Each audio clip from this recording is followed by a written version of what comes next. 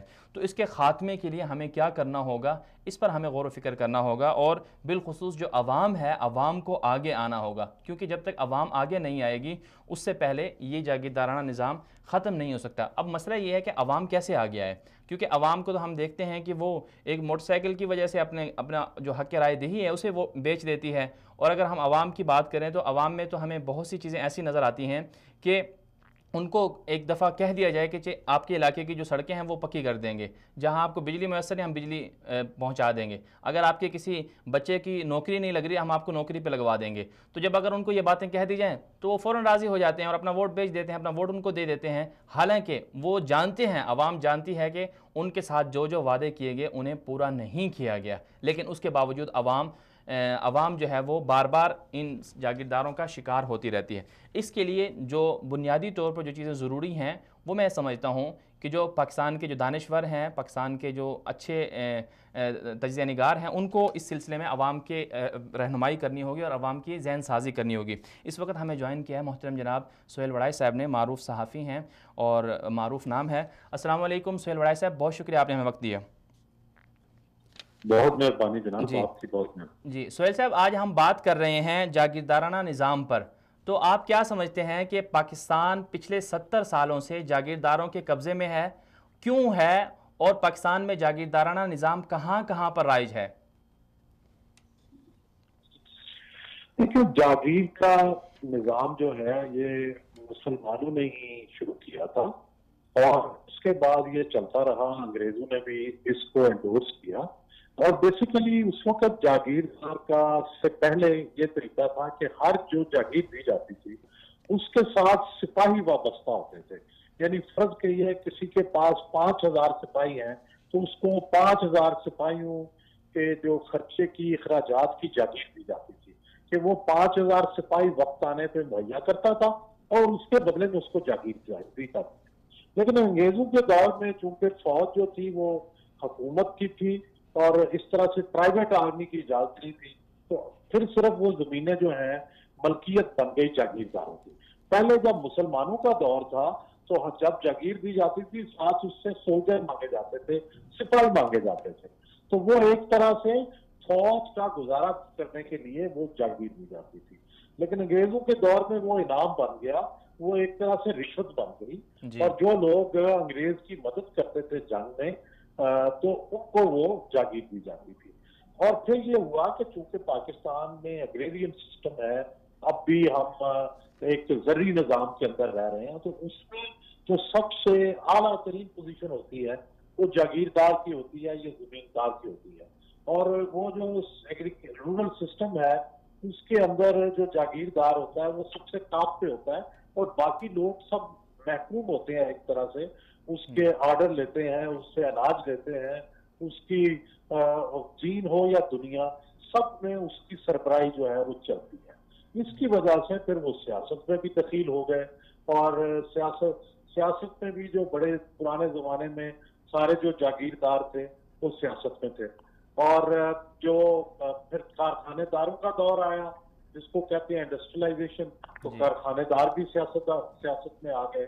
تو یہاں ہمارے ہاں یہی ہے کہ جو بھی معاشرے کا بالادست طبقہ ہوتا ہے، طاقتور طبقہ ہوتا ہے، وہ اپنی طاقت کو مزید بڑھانے کے لیے، اس کو قانونی شکل دینے کے لیے، چاہے وہ جاگیردار ہو، چاہے صنعت کار ہو، چاہے کوئی اور طبقہ ہو، وہ پھر سیاست میں آ کے وہ چاہتا ہے کہ قانون سازی بھی کر لے، اپنے حق میں جو ہے وہ پالیسیاں بھی بنا لے. تو یہ ہے ہمارے ملک کا نظام. لیکن اگر آپ اس کے ساتھ بھارت کو دیکھیں تو انہوں نے 1947 کے بعد یہ جو جاگیردانہ نظام تھا اس پر بڑی ضرب لگائی. ہمارے یہاں بھی 2 دفعہ ضرب لگی. ایک دفعہ ممتاز دولتانہ صاحب نے زرعی اصلاحات کی، اور دوسری دفعہ ذوالفقار علی بھٹو صاحب نے زرعی اصلاحات کی، جس سے جو حد ملکیت ہے وہ کم ہوا. لیکن پھر بھی وہ اتنی سخت اصلاحات نہیں تھی کہ جس سے یہ پورا نظام بدل جاتا.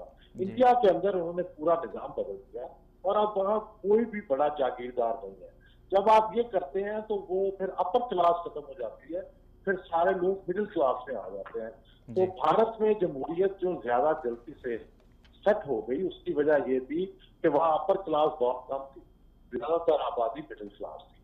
ہمارے یہاں چونکہ مڈل کلاس تھی نہیں، اب جا کے مڈل کلاس بنی ہے، اس لیے جمہوریت بھی بار بار اس کا جو ہے تختہ ہوتا ہے. جی سہیل صاحب، یہ بتائیے گا کہ پاکستان کے یہ تو الزام ہوتا ہے، یہ تو کہا جاتا ہے کہ پاکستان کے سیاستدان جاگیردار ہیں، لیکن پاکستان کے جو دیگر ادارے ہیں، عدلیہ ہوگی، اسٹیبلشمنٹ ہوگی، بیوروکریسی ہوگی، یا دیگر ہمارے ادارے ہیں پولیس کے، تو ان میں کس حد تک جاگیردار قابض ہیں؟ جی بالکل یہ درست ہے کہ پاکستان میں جتنے بھی ادارے ہیں کسی کو بھی ہم یہ نہیں کہہ سکتے کہ اس کا نظام کی خرابی میں کوئی کردار نہیں ہے. سوال یہ ہے کہ کسی بھی ادارے کو جب آپ پوسٹ مارٹم کریں گے، اس کو دیکھیں گے تو اس کی غلطیاں نظر آئیں گی. دراصل جب معاشرہ زوال پذیر ہوتا ہے نا تو پھر کوئی ایک طبقہ زوال پذیر نہیں ہوتا، پوری سوسائٹی. سپورٹس زوال پذیر ہو جاتی ہے، موسیقی پہ زوال پذیر ہو جاتی ہے، وہاں کے تقریباً سارے طبقات جو ہے وہ زوال کی طرف جاتے ہیں.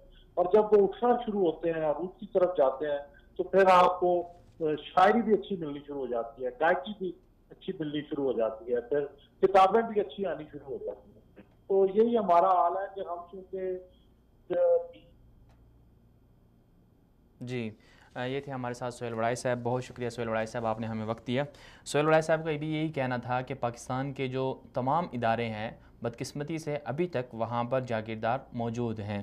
تو یہ جاگیردار دراصل یہ پاکستان کی صرف سیاست میں موجود نہیں ہے، بلکہ یہ پاکستان کے ہر ادارے میں جو پاکستان کی ترقی کرنے والے ادارے ہیں، جن کا حق بنتا تھا کہ پاکستان کو آگے لے کر جائیں، ان سب جگہ پر جاگیردار موجود ہے. جہاں کہیں ان کے مفادات پر زد آتی ہے تو وہاں یہ جا کر گھس جاتے ہیں اور اپنے مفادات کا تحفظ کرتے ہیں. یہی وجہ ہے کہ ہم دیکھتے ہیں کہ پارلیمنٹ کے اندر جتنی بھی قانون سازیاں ہوئیں وہ صرف جاگیرداروں کے لیے ہی ہوئیں، جاگیرداروں کے ہی مفادات کے پیش نظر ہوئیں. عوام کے لیے کچھ نہیں ہوا. عوام تو آج بھی مر رہی ہے اور کل بھی مرتی رہی تھی۔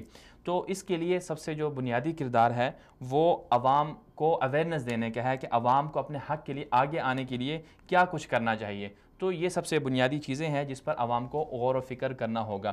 یہاں پر اگر ہم ایک دوسری بات دیکھیں کہ عوام کو جاگیرداروں نے کیا کچھ دیا، اب دیکھیں جیسے کہ ذکر ہوا کہ ممتاز دولتانہ اور اسی طرح ذوالفقار بھٹو صاحب نے زرعی جو زمینیں تھیں ان کے اندر ایک اصلاحات لانے کا کہا تھا، اور اصلاحاتی وہ نظام بھی رائج ہوا تھا کہ جس کے مطابق تقریباً 100 ایکڑ کے قریب سے زیادہ کوئی بھی بندہ زمین نہیں رکھ سکتا۔ لیکن آج بھی ہم دیکھتے ہیں بہت سے لوگ ہیں جن کے پاس اس سے زیادہ زمینیں ہیں، بلکہ زمینوں کو چھوڑ کر اگر سرمایہ کی بات کریں تو پاکستان کے اندر جو ہے 20-25 خاندانوں کے علاوہ 20-25 لوگوں کے علاوہ کوئی ایسا بندہ نہیں ہے کہ جو پاکستان پر حکومت کر رہا ہو، اور ان لوگوں کے مسلسل قابض ہونے کی وجہ سے، مسلسل ان لوگوں کے اس نظام پر پاکستان پر حکمرانی کرنے کی وجہ سے نقصان یہ ہوا کہ پاکستان آگے نہیں جا سکا۔ اب دیکھیں پاکستان پر جتنے قرضے آئے ہیں، اگر یہی خاندان مل کر ان کو اتارنا چاہیں تو ان میں سے میں کہتا ہوں کہ ایک دو آدمی بھی اتار سکتے ہیں ان کو، لیکن کوئی لوگ بھی ایسے نہیں ہیں، بلکہ کوئی بھی ایسا بندہ نہیں ہے ان میں سے جو پاکستان کے لیے کچھ کرے،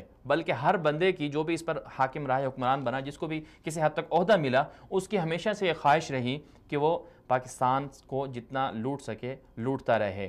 تو یہ بڑی بدقسمتی ہے۔ اگر ہم پاکستان کی سیاسی جماعتوں کی بات کریں، سیاسی جماعتیں جتنی بھی ہیں، تو ساری کی ساری سیاسی جماعتوں میں جاگیردار گھسے ہوئے ہیں، اور جاگیردار پھر جب یہی جاگیردار جو ہیں یہ جدی پشتی چلتے آ رہے ہیں۔ باپ تھا، دادا تھا تو باپ آ گیا، باپ کے بعد پھر پوتا آ گیا، نواسے آ گئے، پورا ایک خاندان، پورے کے پورے خاندان جو ہے سیاسی جماعتوں میں موجود ہیں، پاکستان کی سیاست میں موجود ہیں۔ لیکن جہاں تک عوام ہے جو انہیں ووٹ دیتی ہے، جو انہیں سب کچھ آگے لے کر آتی ہے، عوام ابھی تک جاگی نہیں ہے، عوام پر ظلم ہوا، عوام نے ابھی تک اپنے عوام کے اندر سے عوامی نمائندے آگے نہیں آئے۔ تو یہ ایک بڑا المیہ ہے جس پر غور کرنے کی ضرورت ہے۔ تو اس وقت ہم ایک مختصر سی بریک لیں گے، بریک کے بعد واپس آئیں گے، ہمارے ساتھ رہیے۔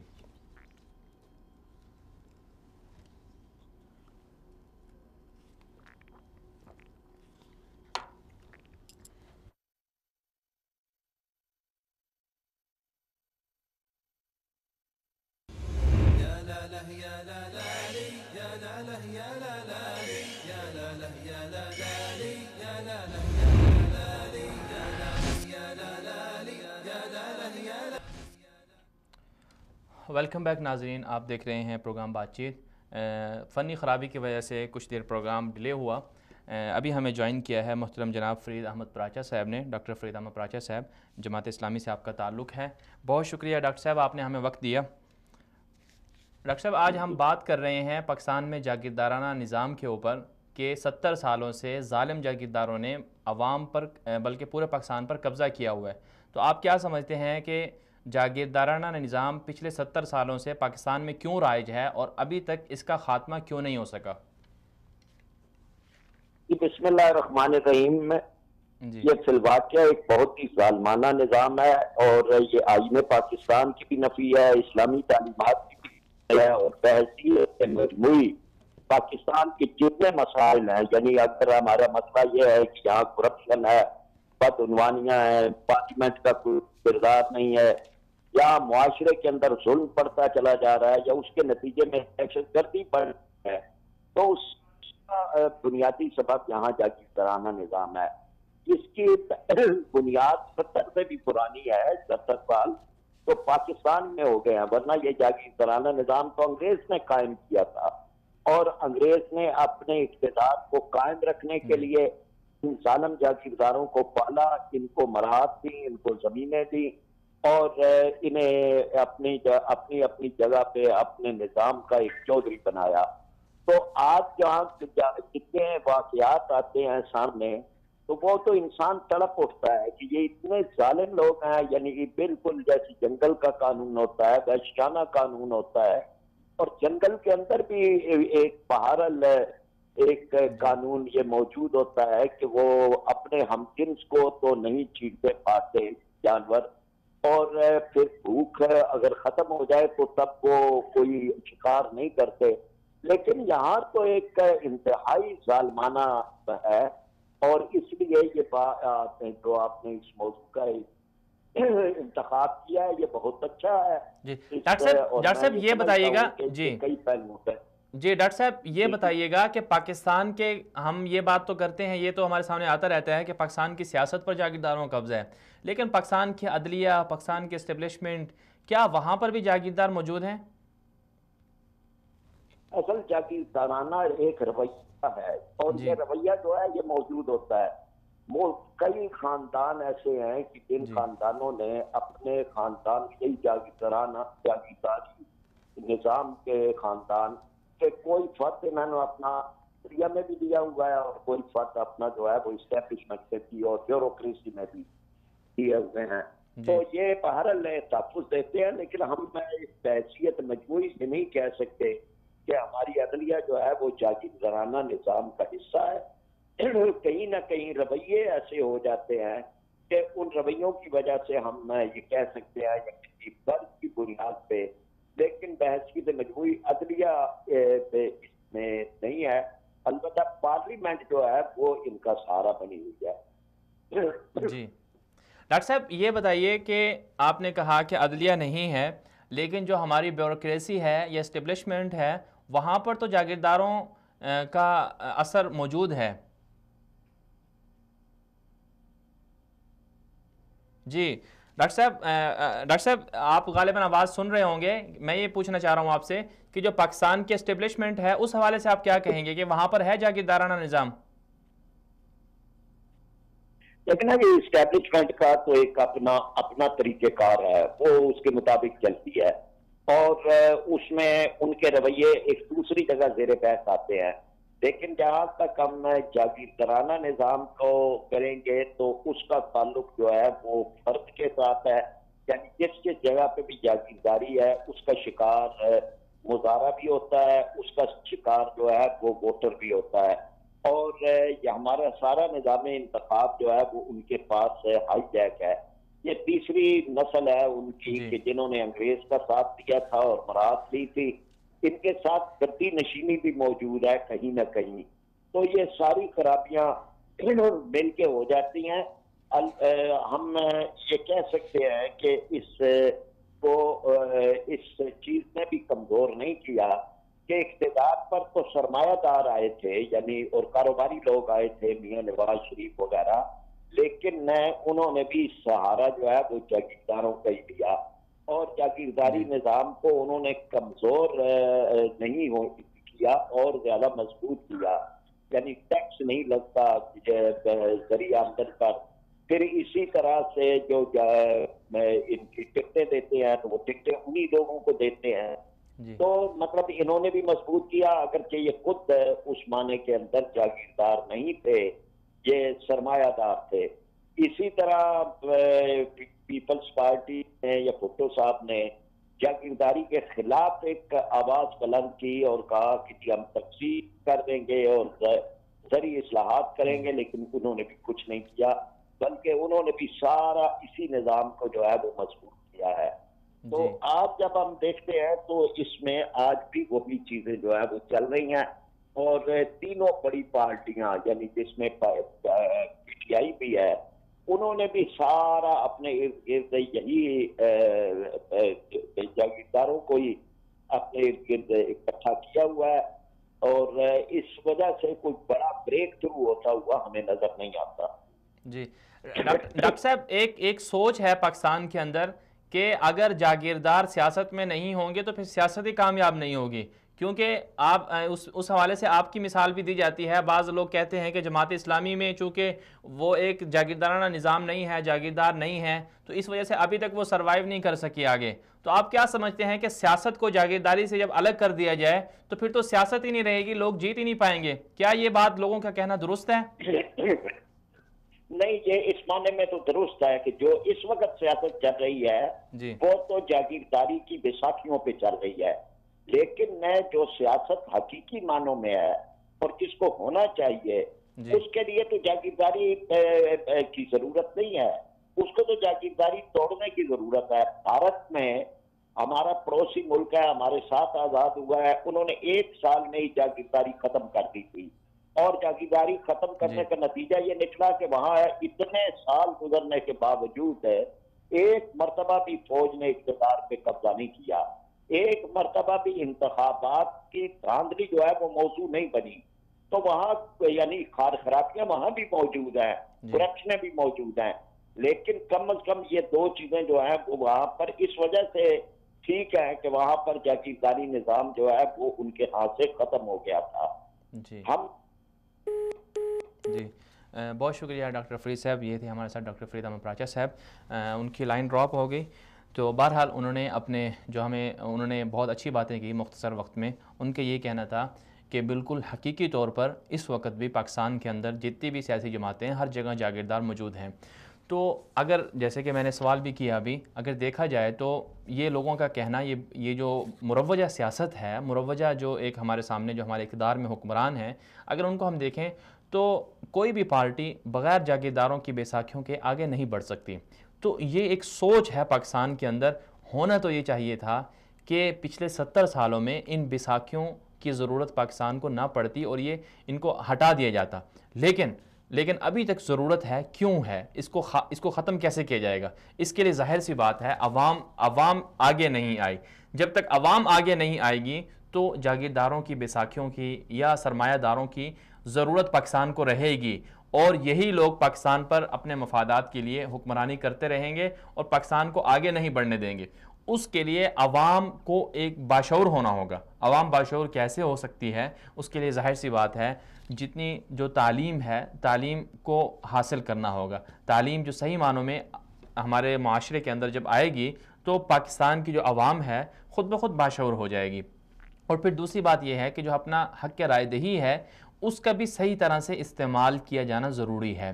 تو ہمارے ہاں عام طور پر جیسے کہ پہلے بھی ذکر ہوا کہ لوگ دیکھتے نہیں ہیں، اپنے جو ووٹ ہیں یا حق رائے دہی ہے اس کو ایسے ہی استعمال کر دیتے ہیں۔ پھر اس کے بعد نقصان یہ ہوتا ہے کہ جب وہ سیاستدان جاگیردار عوام پر ظلم کرتے ہیں تو پھر رویا جاتا ہے۔ تو آج عوام پر ظلم کیوں ہو رہا ہے؟ ظلم کون کر رہا ہے؟ معاشرے کے اندر فساد کیوں برپا ہے؟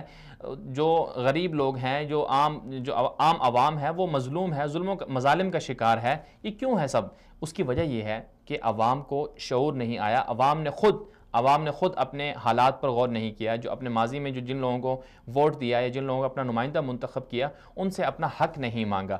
جب تک عوام ذاتی طور پر اپنے آپ کو ٹھیک نہیں کرے گی، اس سے پہلے نظام صحیح نہیں ہوگا، سیاستدان صحیح نہیں ہوں گے اور ان کو ان کا حق نہیں ملے گا۔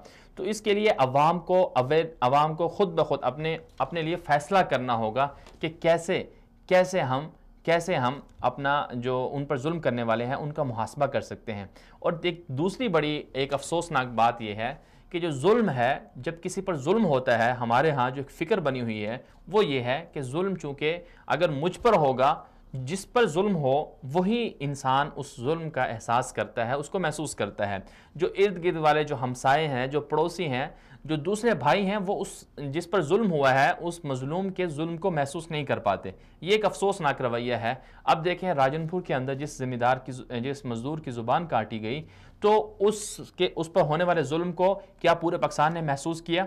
بالکل میڈیا کے ذریعے سے یہ تو ہمارے سامنے آیا کہ واقعی اس پر ظلم ہوا اور ہم نے افسوس کیا، لیکن عملاً اس کے لیے ہم نے کچھ نہیں کیا۔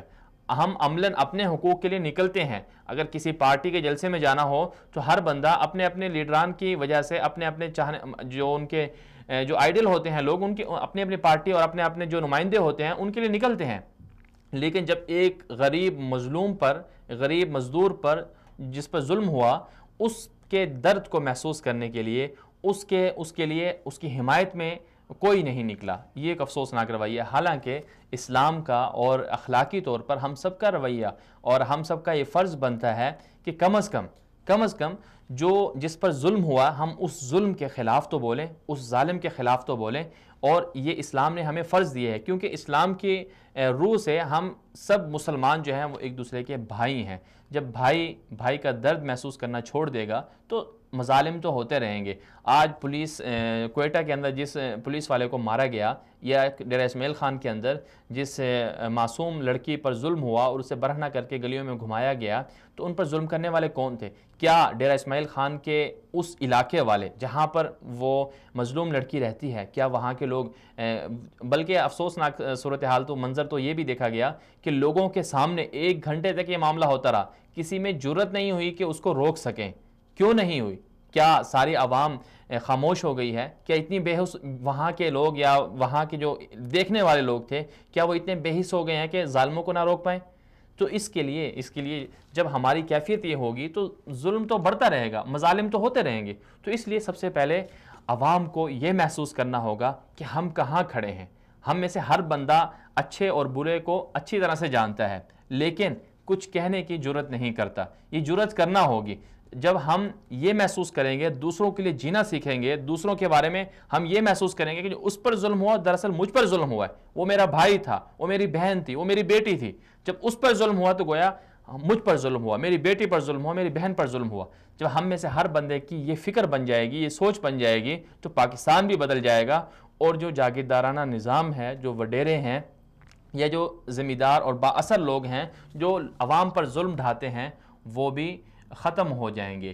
تو اس لیے ہمیں سب کو مل کر یہ کام کرنا ہوگا، کیونکہ اس کے بغیر پھر یہ جو مظالم ہیں وہ ہوتے رہیں گے. اور پچھلے 70 سالوں سے جیسے ہم دیکھ رہے ہیں کہ پولیس والے بھی بااثر لوگوں کے ساتھ ملے ہوتے ہیں، عدلیہ بھی بااثر لوگوں کے ساتھ ملی ہوتی ہے، وکلاء بھی بااثر لوگوں ہی کی حمایت کرتے ہیں، اور سیاستدان بھی بااثر لوگوں ہی کی حمایت کرتے ہیں. تو پھر یہ سلسلہ ایک چلتا رہے گا. تو ہمارے آخری مہمان تھے آج محترم جناب عامر ہاشم خاکوانی صاحب. وہ غالباً ان سے ہمارا رابطہ نہیں ہو پایا، اس سے پہلے بھی ٹیکنیکل پرابلم آ گئے جس کی وجہ سے ہم اپنے کچھ دیر ہمیں بریک بھی لینا پڑی. اور غالباً اس وقت بھی ہمارے جو مہمان ہیں وہ ان سے رابطہ ہمارا نہیں ہو رہا اور رابطہ منقطع ہے.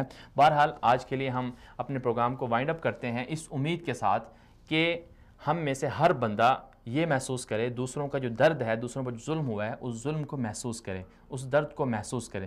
جب تک ہم اس درد کو محسوس نہیں کریں گے، اس سے پہلے ہمیں اس درد کو محسوس نہیں کریں گے تو ہمارا ملک نہیں بدلے گا. یہاں پر ایک مختصر سی بریک لیتے ہیں، بریک کے بعد واپس آتے ہیں. ہمارے ساتھ رہیے.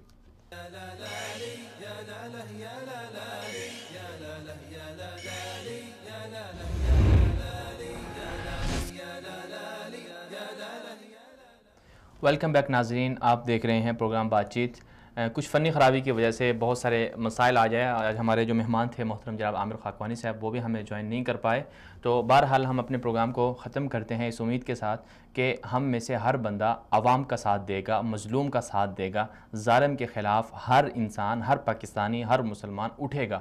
جب ہم میں سے ہر بندے کی یہ سوچ بن جائے گی کہ ظلم صرف دوسرے پر نہیں ہوا بلکہ ظلم جس پر ظلم ہوا ہے وہ دراصل مجھ پر ظلم ہوا ہے، جب ہر بندے کی یہ سوچ بن جائے گی، ہر بندے کا یہ شعور اور یہ احساس بیدار ہو جائے گا ہر بندے کے اندر، تو انشاءاللہ ہمارا معاشرہ سدھر جائے گا اور ہمارے معاشرے کے اندر انقلاب برپا ہو جائے گا. اور جو ملک پر پچھلے 70 سالوں سے جاگیردار قابض ہیں، جو ظلم بھی کرتے ہیں، ان کا خاتمہ ہو جائے گا. ہمیں پاکستان کو بدلنا ہے، ہمیں پاکستان کو آگے لے کر جانا ہے، کیونکہ پاکستان ایک اللہ کی نعمت ہے اور پاکستان جو ہے وہ دنیا کو لیڈ کرنے کے لیے بنایا گیا ہے. دنیا کے لیے ایک آئیڈیل ہمیں نمونہ بنانا تھا لیکن ابھی تک نہیں بنا، بلکہ ہم اپنے اندرونی مسائل میں الجھ کر رہ گئے. جنہوں نے الجھایا، ہم میں سے ہر بندے کا حق بنتا ہے کہ ان سے پاکستان کو نجات دلائیں اور پاکستان کو صحیح معنوں میں آزاد کروائیں. آزاد کروانے کا مطلب یہ ہے کہ جو جاگیردار ہیں، جو عوام پر ظلم کرتے ہیں، ان کے خلاف پورا کا پورا پاکستان، پوری کی پوری عوام اکٹھا ہو جائے. اگر کسی پولیس والے کو کچلا جاتا ہے تو وہ صرف ایک عام پولیس والا نہیں تھا بلکہ وہ پورے پاکستان کو کچلا گیا ہے. اگر کسی مزدور کی زبان کاٹی گئی ہے، بلکہ اس کا مطلب یہ نہیں کہ صرف اس مزدور کی زبان کاٹی گئی ہے بلکہ پورے پاکستان کی زبان کاٹی گئی ہے. اور اگر کسی جگہ پر کسی عورت کی، کسی لڑکی کی بے حرمتی کی گئی ہے، اسے بربریت کا نشانہ بنایا گیا ہے، تو اس کا مطلب ہے پورے پاکستان کی لڑکیوں کی بے حرمتی کی گئی ہے. کون کرنے والا ہے؟ یہ ذمہ دار ہیں، یہ جاگیردار ہیں. ان سب کے خلاف ہم سب کو مل کر لڑنا ہوگا، ہم سب کو پاکستان کے لیے کچھ کرنا ہوگا. آج کے لیے اتنا ہی. آپ کو ہمارا پروگرام کیسا لگا اس کے لیے ہمیں اپنا فیڈ بیک ضرور دیجیے گا. ہمارا وصال اردو کا آفیشیل فیس بک پر پیج ہے، ٹویٹر پر پیج ہے اور وصال اردو کا یوٹیوب چینل ہے، آپ اسے جوائن کیجئے، وہاں اپنا فیڈ بیک دے سکتے ہیں. اسی طرح بات چیت کا آفیشیل پیج ہے فیس بک پر، آپ اسے بھی جوائن کر سکتے ہیں، وہاں بھی اپنا فیڈ بیک آپ دے سکتے ہیں. آج کے لیے اتنا ہی. اجازت دیجیے. اللہ حافظ.